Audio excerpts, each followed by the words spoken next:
Hi, I'm Rochelle. Um, you'll have to forgive me and my haggard appearance. I am a first grade teacher, and this is our first week with kids, so I'm pretty exhausted. And it just so happens to coincide with our first week of school. So I'm just over here, being flexible, doing my best.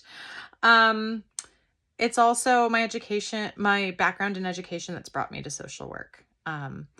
I have taught many different grades at many different kinds of schools.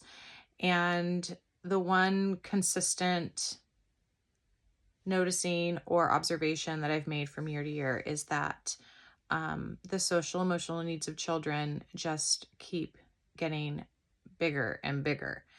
And the need is getting higher, and the ability to handle them or address them is not increasing at the same pace, if at all.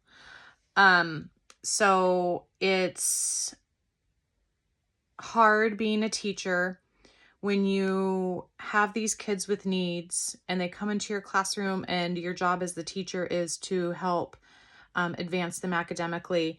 And most of them come into the classroom, or a lot of them come into the classroom, not even having basic needs met in order to learn.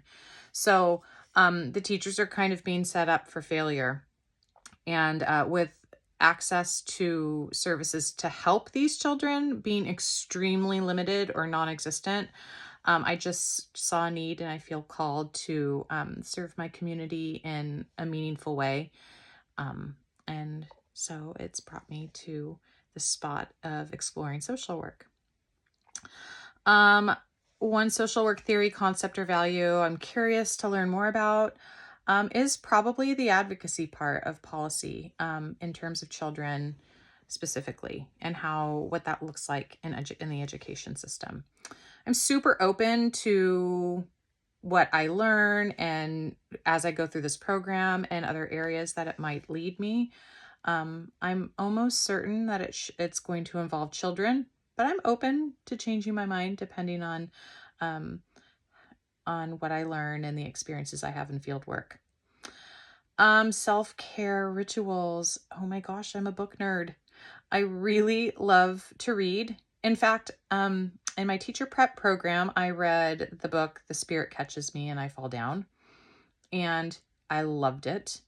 And it actually changed the way that how I look at the world, and like all the different kinds of families that come through my classroom. So I'm just putting that in there because that was one of my favorite books that I've read. But I enjoy reading all different kinds of books. So self-care to me is being able to check out from all the noise in my head from teaching and school and kids and life, and just be able to fully immerse myself in just like an imaginary world for just a moment. Try to do that every day, but that's not always realistic. So sometimes it just involves taking a few deep breaths outside in the sunshine.